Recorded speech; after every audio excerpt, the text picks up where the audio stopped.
Hello, everybody. Welcome back to the fourth masterclass. Today, we are going to be talking about the nervous system, of course. So this is the chiropractic section of the masterclass where we really dive in and talk about the intricacies of the nervous system. So without further ado, let's just jump right in and get to it. Now, some of these slides we'll be using, some of these we won't, but I will give you a little bit about me. I am a 2015 graduate of Palmer College in the Quad Cities, originally from Michigan. And I did work at the other office for Dr. Jared when I first graduated for about 6 months. I moved to Orlando and I did some training and worked in our office for our network that helps people avoid scoliosis surgery, where we help people correct their scoliosis and avoid surgery through intensive chiropractic care. Being from Michigan, Dr. Jared reached out to me and said, "Hey, I know you have kids. Do you want to be a little bit closer to home?" And so I said, "Yeah, I do." And I came to back to the great state of Illinois and the great city of Rockford to help all of you guys. And really, our purpose here is, we have a lot of things that we say for our purpose. We try to provide the best care for the most amount of people, but really our purpose is to really help people not suffer unnecessarily. When we look around and we hear about some of the things that people have to go through in terms of pain or in terms of procedures that they have to go through, and we just deep down know that it could have been avoidable if they had started to take better care of themselves when they were earlier, when they were younger. It really just, for me, and I can speak for our other doctors, it just causes some sort of like heartache or pit in your stomach to just know that you could have helped that person if you had just gotten to them a little bit sooner. So that's really our purpose, is just to really be able to help everyone be the healthiest they can be and function the best that they can, so they can be the best person for their friends, their family, their coworkers, for themselves, really. Now, last week, Dr. Kyle, or I shouldn't say last week, but earlier this week, Dr. Kyle did a masterclass on cancer awareness. And he went through laying out the intricacies of how to avoid getting cancer and how we do get cancer from poor nutrition, poor diet, poor exercise, not exercising enough, not detoxing enough, as well as stress, and how all those things take their toll on our body and overall end up becoming this thing that no one wants in their life, which is cancer. One thing that he did mention that I thought was really interesting, and that, I had heard this before, but sometimes it's just good to hear it again, is that we all have cancer in our body right now. And it really just depends on how well your immune system is functioning as to how well your body is able to deal with that and go through the natural processes of getting rid of that. And when your immune system is inhibited, that's when your body has the problems getting rid of the cancer cells and through its natural processes. And that's when it can spiral and become a big problem for you. So definitely want to make sure the immune system is functioning well. And what makes your immune system function well? I bet you can't guess. The nervous system. Now, keep in mind, I'm sure most of everybody watching this knows your nervous system controls every function in your body. So in order for you to even understand what I'm telling you right now, it relies on that message coming from the brain, down the spinal cord, out the nerves, to all of the organs, particularly the ones in your head, your ears, so that you can interpret what I'm saying.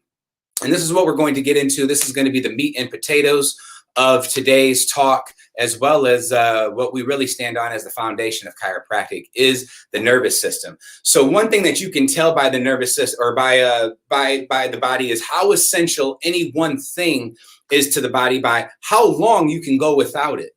So food, for instance, it's not uncommon for, to do intermittent fasting or a long fast, for spiritual reasons, but, you can go up to 30 days without food. Now, don't get me wrong. Food is important, right? But you can go 30 days without food. Now, let me ask you this. Sleep is also important, right? How long do you think you can go without sleep? Well, they've shown it. And in Guinness Book of World Records, they had a person who went 11 days without sleeping. 11 days. Now, I would not advocate for that. Don't even try it. But you can go 11 days without sleeping.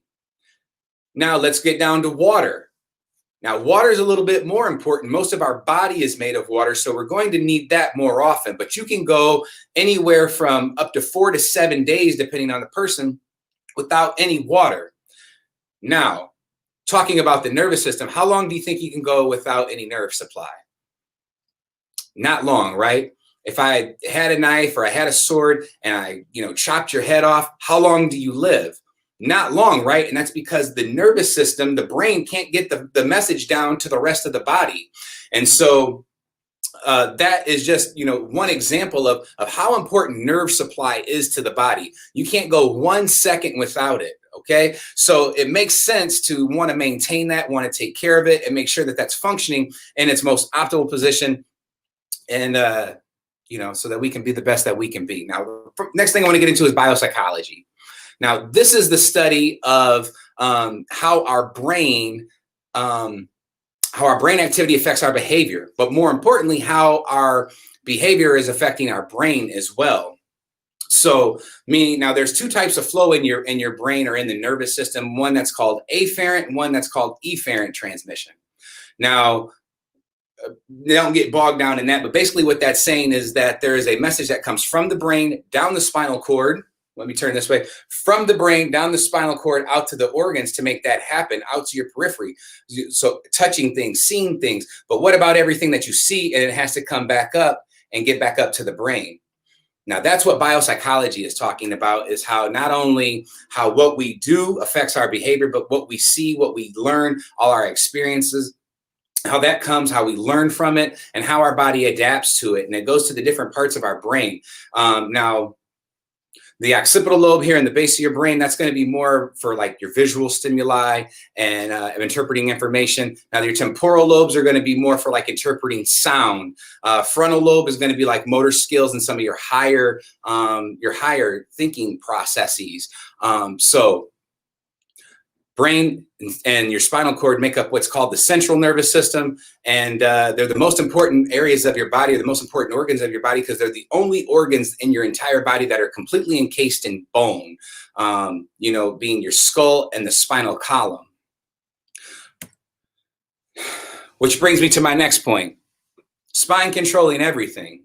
So it makes sense to want to take care of, want to maintain this entire structure we call the spine. Now, as chiropractors, we're not even really interested in the bones of your spine.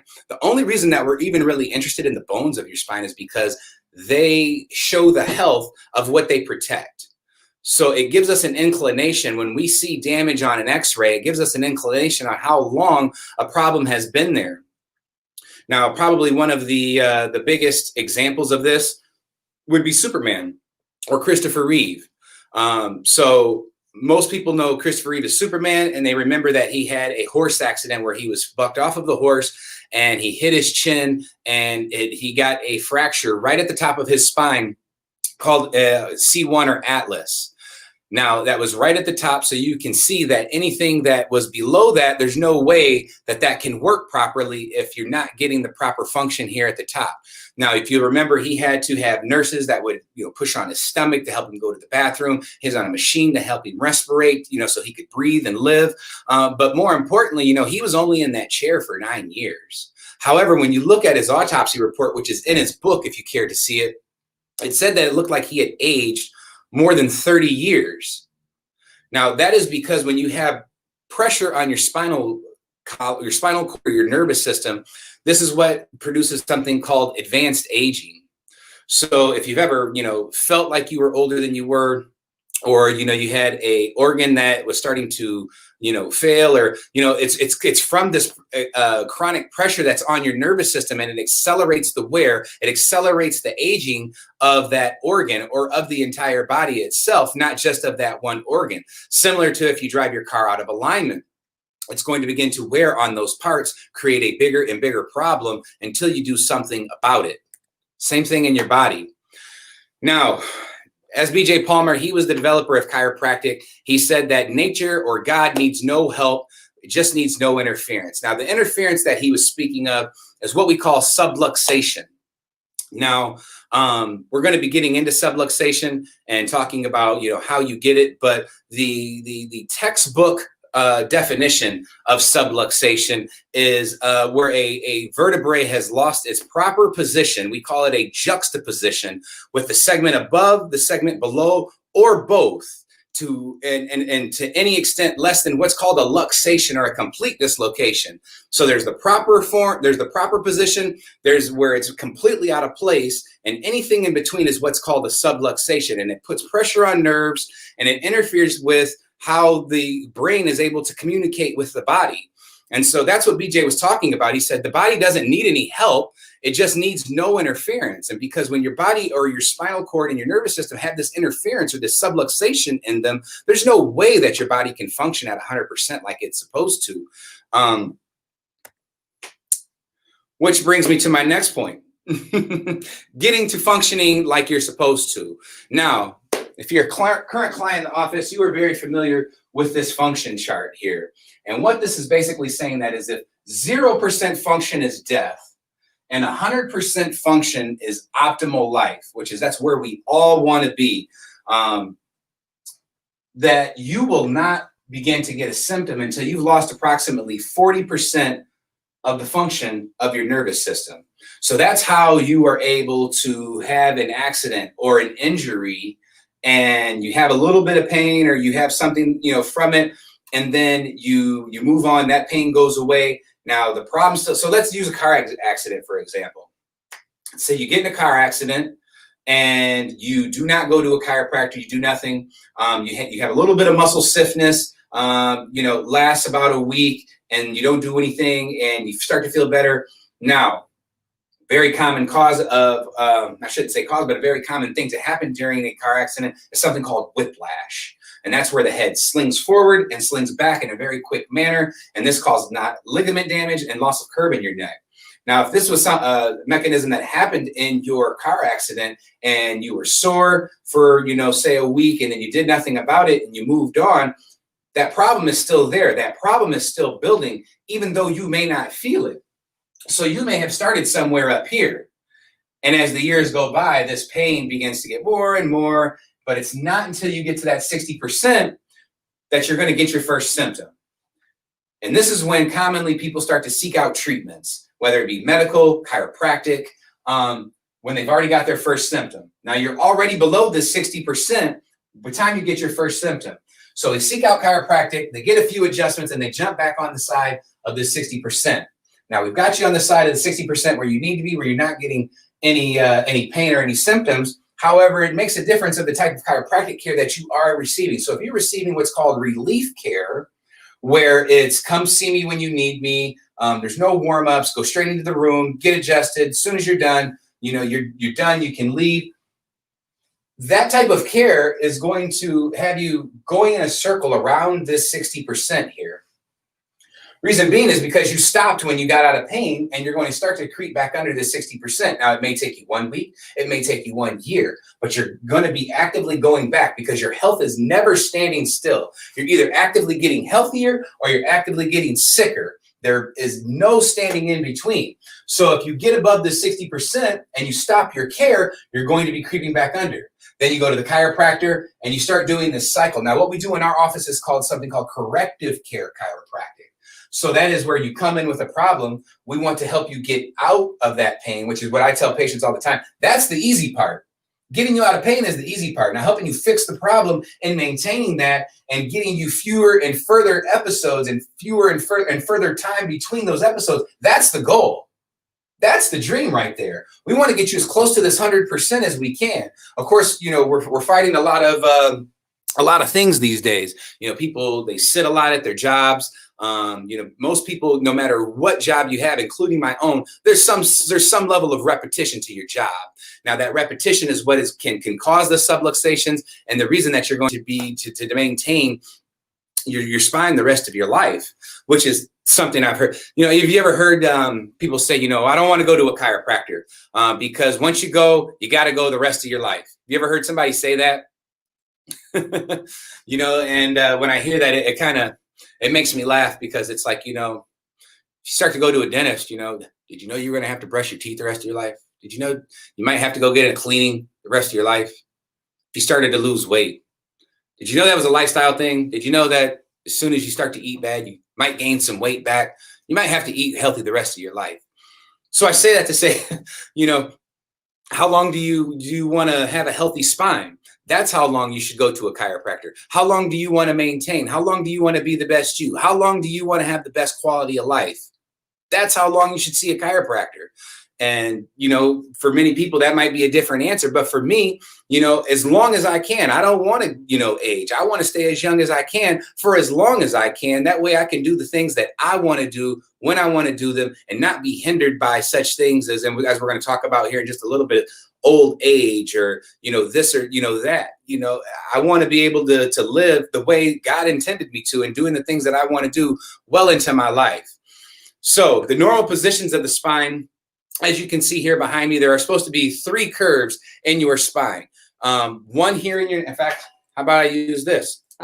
We have one here in your neck at 45 degrees, one in the mid back here. This also needs to be at 45 degrees. And then one here in your lumbar spine, also at 45 degrees. When we look at your spine from the side on X-ray, needs to have those 3 curves. Now, when we look at your spine from the front needs to be perfectly straight. Hips need to be level. When your spine is in this position, your body's able to function and heal like at 100% like it's designed to. However, when you lose one of these curves, it makes it very easy for the spine to shift. And that's what's called subluxation. And that's what we're all trying to fight against getting. Because when you have a subluxation, it's literally choking off the life force of your body. It's literally just choking that off and making it harder and harder for your body to function. So I've given people a metaphor. So it's the same. Subluxation is the same as if I jumped on your back with you and I came to work with you. And I said, okay, do your job. Now, no matter what your job is, you'd be able to do it, but it's going to take you more effort to do the same tasks. It's going to take you longer. And by the end of the day, you're just going to be flat out tired. Now, imagine if I did that with you day in and day out for, let's say, 25, 30, 35 years, which is about what some people wait, when they start to get their very first low back pain. They might wait 20 years or 30 years before, wait for it to get bad enough to want to do something about it. Now, if I came with you to your job and did that with you every day for 30 years, you could see how you'd probably miss more time from work, have to take more medications to ail the pain. You probably have more hospital visits or visits to your medical doctor, translating to more and more money being spent while less and less health is being achieved. Yes or yes? Now, that's what subluxation does to your body. It essentially just keeps wearing it down until you say, hey, I have to do something about this. Now, that pain is a warning sign. It's like the check engine light in your car. So when that check engine light comes on in your car or the oil light comes in your car, sure, you can get a piece of tape and cover it up. But does that fix the problem? If you don't see the problem, does that fix the problem? No. It doesn't. That problem is still lying there, but just because you covered up the problem or the symptom doesn't make the problem go away, which is commonly what people do with, NSAIDs or painkillers, and not to say that those things aren't needed, but when you have to take them on a long-term basis, it's a red flag. It's a warning sign. Your body is screaming at you, hey, there's something wrong. Do something about it. So subluxation, the only way that subluxation can be detected is through a physical examination and through X-ray, which is what we do in our office. So when you come in, we listen, we listen to the problem, how it got there, and then we do a physical exam. We touch your spine, we have you move, see how your body moves, and we take a set of X-rays. Now, the X-ray that's up here on your screen, this is a pretty close to a normal X-ray. As you can see, the curve in the neck is at 35 degrees. Anywhere between 30 and 45 degrees is considered normal. Forward head posture is minimal, which is what that long green line is demonstrating there. And banana curve in the spine. So we talked about that 45-degree curve you have to have in your spine. Commonly, it's becoming more and more common that people with, they drive all day, or they sit in front of the computer all day, or they play video games, or they text. It's becoming very common to see that either a straight curve or a reversed curve in the neck. Now, that's the same as, think of a banana. And if I had a banana here and I straightened out the banana, what happens to that banana on the inside of the peel? It's going to get mushy, right? Now, if I leave that, now that's the same thing as your spinal cord. Now, if we leave that, what happens to that banana on the inside? It starts to just rot, and it gets less and less of what it needs because it's not in the correct position. It's the same thing that goes in your spinal cord.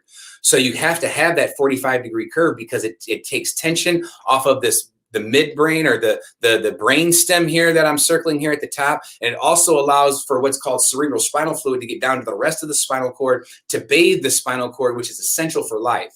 Okay. And when you get adjusted, as you can see here by this spine, you see these red, these are the vertebral arteries. These bring blood to your brain. When you get adjusted, you get 33% increased blood flow to your brain, which is how people are able to see a drop in their blood pressure, because when those bones are out of position, it decreases the blood flow to the brain. The brain says, I'm not getting enough blood, spike up the pressure, I need more blood. And then when that happens, people go to their doctor and then they get put on a drug to bring on the blood pressure, right? But does that solve the problem? I think you know the answer is no. So the only way to find subluxation is on an x-ray and a physical exam. And doctors of chiropractic are the only people in the world that are looking for this and know how to correct it. So proper nerve function is releasing your potential for life. We've kind of touched on that because, you know, as I said, you know, the brain, or the life force, comes from the brain down the spinal cord, out the nerves to the organs to make that happen. And if you know, it's choked off here at the top or wherever, I mean, imagine a garden hose coming out of your house and you turn it on full blast and you go up and you grab it at the top. What's that do to the flow at the end? It diminishes it, right? So if you have a subluxation, no matter at what level, there's no way that the rest of the body can receive the full signal at 100%. So how do we get subluxated? Now, commonly this starts at birth. No matter if a child is born, you know, naturally or through C-section, there is a lot of pulling involved in order to get the child out of the womb.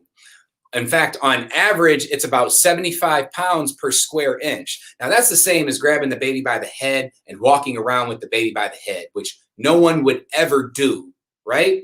Yet, this is what the equivalent is when they're trying to get the baby out of the mother to be born. You know, the neck on a baby can stretch 2 inches when they're trying to get the baby out, which can naturally cause subluxation in the spine, tensing muscles. And, you know, depending on the year, the most common reason that a child will come to see a chiropractor is for ear infections or for colic and digestive issues. Well, when they're getting the baby out, it can put pressure on the tubes that drain the ears that are there. You probably have heard of kids who get tubes put in their ears. You have tubes naturally, but when they're trying to get the baby out, it can cause subluxation, putting pressure on those tubes and not allowing the fluid to drain. But that's just the start of how we can get subluxated. So they've got the baby out and the baby's going to start to learn to walk. Now, on average, when we are learning to walk, we fall 3,000 times while trying to learn to walk. So naturally, that is going to cause subluxation in the lowest part of the spine, in the pelvis, and the tailbone area, which is arguably a very important part for a child, because those nerves, as you can see here on the chart behind me, these nerves go down into your reproductive and into your urinary tract organs. And so when we talk about having a problem with a child having you know, bedwetting at night, you know, if they've fallen, you know, 3,000 times, haven't been checked by a chiropractor, what are the chances that their tailbone is out putting pressure on the nerves that innervate their bladder, their kidneys, and all of those organs, and they just don't have the control that they need. So then the child gets a little bit older. Then we start to play sports, and we, you know, naturally you get injured or, you know, have some sort of sports injury. I haven't met very sports injuries. Then you graduate, and then we, you know, what do? We work, we help friends move, we get in car accidents, you know, we sleep in weird positions. I mean, I guess what I'm trying to say is almost everything that you do can cause a subluxation, almost everything, which then again, well, that's why you need to be getting on a maintenance plan. You know, I've been telling people more frequently that just like your car, you know, regular maintenance extends your life. You know, when you talk about doing maintenance on your car, nobody argues about if they should change their oil or their brakes or their tires. You know, nobody argues you should maintain your car. You talk to them about maintaining their body or their spine, you might get a look you've never seen before, but it's just something that we haven't been programmed to think about quite yet. And but that's why we're here, because we want to create awareness about this. So sympathetic versus parasympathetic. Now here, this is where you have two different to simplify it, there are two different systems within your nervous system: sympathetic and your parasympathetic nervous system.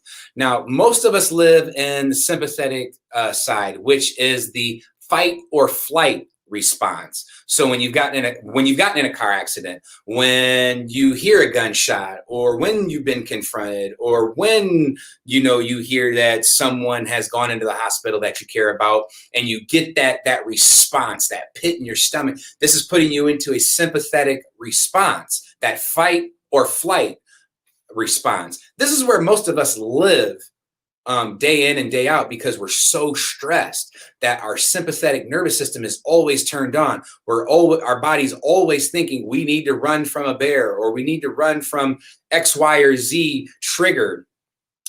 And this is how we get a lot of those hormonal and a lot of these other stress responses in our body, where really you want to live on the parasympathetic side most of the time, which is the rest and digest.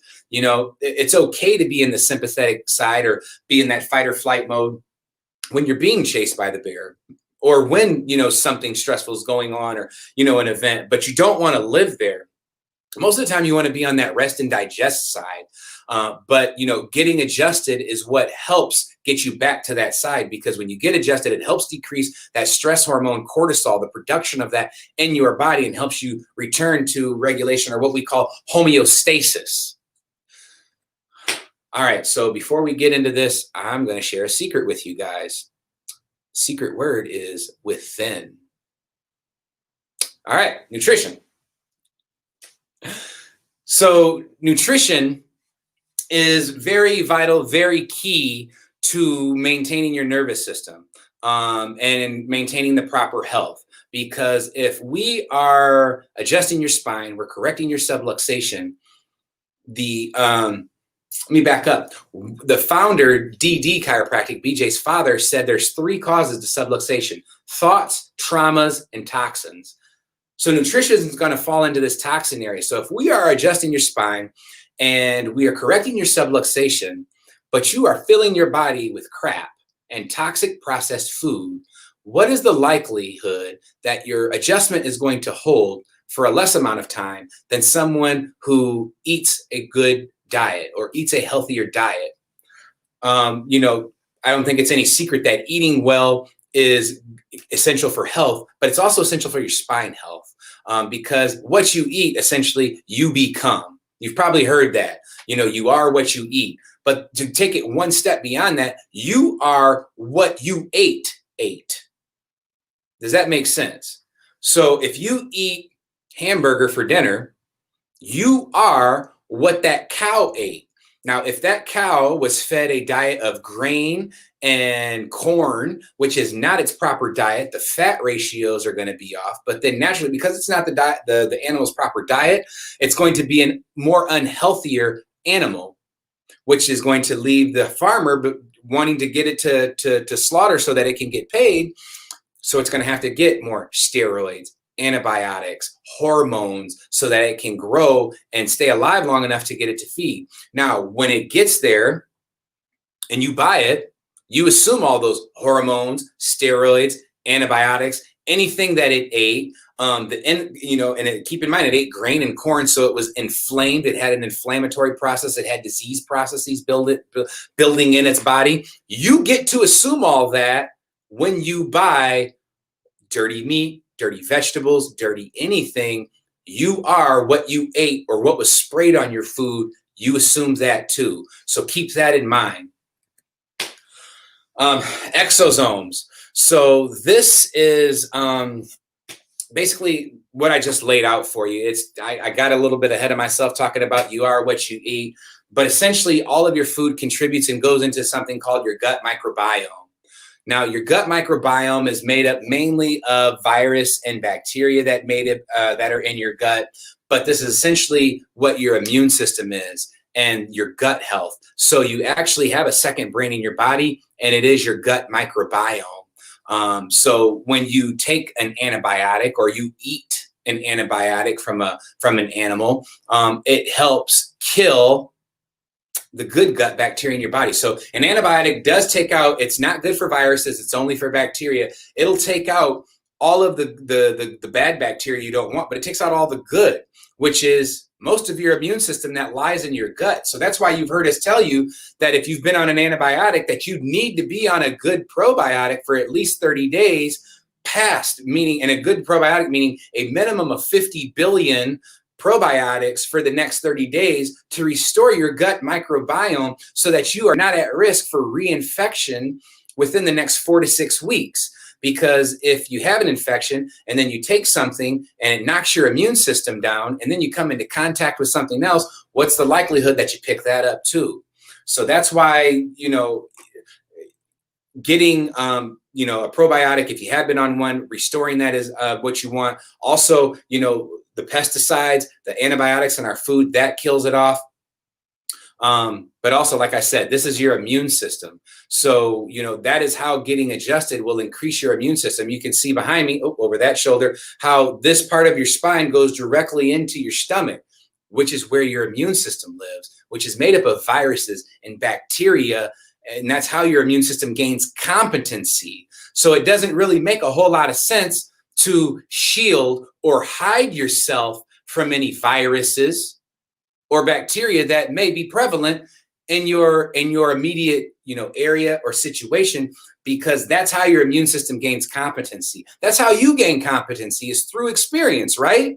When you put your hand on the hot stove, you learn, hey, don't do that again. It's the same thing that your immune system goes through. When it gets exposed to a virus or a bacteria, it says, oh, hey, you might get a symptom from, but it learns from that. And then you get the competency, and then your immune system is stronger. Hopefully that makes sense to you guys. So we did talk about toxins with food. Minimizing toxins is our fifth or one of our essentials that we have here in the office.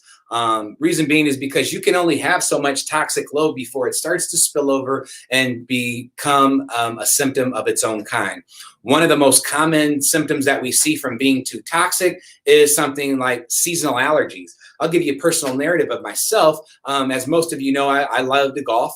And about 2 years ago, I was getting a severe sinus allergy attack, and it had been going on for about 2 weeks. And I had been getting adjusted, minimum of twice a week. And I finally came in one day and said to Dr. Guy, I was like, man, just adjust me and take these allergies away. And he looked at me and he said, well, when's the last time you detoxed? And I thought about it, and embarrassingly enough, it had been like 1.5 years or 2 years since I had detoxed. Well, when your toxin load is so high in your body, your inflammation levels are high in your body, and it makes it hard for you to deal with anything that you come in contact within the air, the food, water, and then it starts to spill over, and then you start to get, it can come out in the form of skin rashes. It can come out in allergies. It can come out in a cancer, and a whole host of different arrays of your health that you wouldn't want impacted negatively is how toxin load can affect that. So one thing that you can use, one cool app my wife taught me about, there's an app called Think Dirty, and it will tell you toxin load for most of your household things, from cosmetics to the cleaners in your house, to just about anything. So again, that app, you can put it right on your phone. It's called Think Dirty, and it'll tell you, it actually has a rank on there, and it'll give you a rank on how clean or how dirty a product is. So that way you can start to maybe make some different choices and affect your health better. So mindset, it's huge. That's why it's our first essential, because when you come into the office, whether, Henry Ford said it best, whether you think you can or you think you can't, you're right. So if you come in with a problem and you think I can't help you, you're right. I can't, because we can only go as far as you believe we can go. But the other things that you can do to increase your mindset are doing things like this, getting engaged with the education and the materials that we have for you guys on patient education. Reading. I know Dr. Jared had talked about in the very first about how reading is so important for a minimum of 10 to 15 minutes a day, just to expand your mind. Also, when you learn new things, that's how you start to fight some of the brain diseases that no one wants, as dementia, Alzheimer's, Parkinson's, is by actively learning a new skill, a new trade, by learning something new, reading, doing Sudoku, learning a new language, something along those lines. All right, so we talked about this briefly. Most of America would have you believe that as we get older, we are expected to be sick, or we're expected to get arthritis, or our health is expected to decline. It doesn't have to. It doesn't have to. You just have to draw a line in the sand and make it up, make a promise to yourself and say, hey, each day I'm going to get 1% better. So most of you on this stream are getting adjusted regularly. So great there.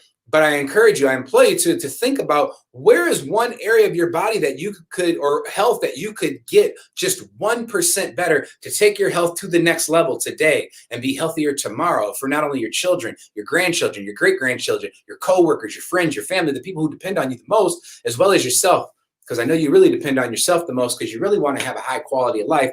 Otherwise, you wouldn't be tuning into this and doing the things for your health that you need to be doing. I didn't talk about this when we talked about our body and the nervous system, but your body is a self-healing, self-regulating organism. And this just goes back to the body doesn't need any help, it just doesn't need any interference. Because, just as if I was to take a knife and to cut your arm, you'll heal from that. You have the same ability to heal from the inside out, just as long as there's not any interference or any subluxation in your spine. Now, we're going to be talking about this next week with oxygen and exercise. What I will say here related to chiropractic, yes, it's very important for your health. However, if you are exercising on a subluxated spine, again, it goes back to what I was talking about, driving a car that's out of alignment. It's just accelerating the wear of the parts. And when you get the parts in proper alignment, not only will it be easier to move, you'll have less tension, but you're going to stop, accelerating that wear and, ultimately have a healthier life. Something you've probably noticed when you're in the office is that all of the doctors stand. And the reason for that is, I'll openly admit I did steal this from one of the other doctors, not in our office, but from another chiropractor. He said, sitting to the spine is like sugar to the teeth. Sitting for your spine is like sugar to your teeth. Now, everybody knows sugar causes, cavities, or is definitely not good for your dental health, but neither is sitting. Most of us are sitting too much. That's a reminder for me. Most of us are sitting too much these days. And the reason that's poor or bad for you is because it puts more pressure. It loads your spine, which puts more pressure in your discs, which causes the hydration or the fluid that's on the inside of the disc to come on the outside. And that's why the wobble exercises are so important for your entire spine. It's really intended to be an entire spine warm-up, but your wobble cushion, doing those exercises will rehydrate your discs through those exercises. Front, back, side to side, rotation, circumduction, that literally rehydrates the disc, swells them up, and gives the nerve more room to come out, and equaling less pain for you and less discomfort, less stiffness. So a little bit about your joints here. As it says there, your joints are where two bones meet, and there's cartilage there. Now, as you get older, your cartilage will naturally begin to decrease. And of course, that's going to play a part into the different stressors and the different injuries that you have had to said joint. So if you've had, as it's showing there at knee, if you have had a previous knee injury, essentially that will accelerate the wear of that cartilage and of that joint. However, one of the newer supplements we have in our office is a joint health supplement. Now, this has an ingredient in it that is going to help you regrow your cartilage. If you have had damage to your cartilage, it has different things that are in it, a few different things, but all of them are geared toward helping you regrow and maintain the cartilage that is already in that joint, and helping with the ease of the motion in that joint. So Dr. BJ said medicine's about disease and what makes people die. Chiropractic's about life and what makes people live. I mean, that's pretty straightforward. Most chiropractors, if not, I haven't met a chiropractor yet that was more concerned about disease and dying than he was about getting someone well, or getting someone well and helping them live their better life. And that's exactly what chiropractic is about you living your best life. So coming up next week, we'll be talking about nutrition, detoxification early in the week, and then later in the week, we will be talking about exercise. So I hope you guys have enjoyed this. If you did, please give me a thumbs up or a heart, preferably a heart. And look forward to seeing you guys on the next one. Have a great weekend. Take care. God bless.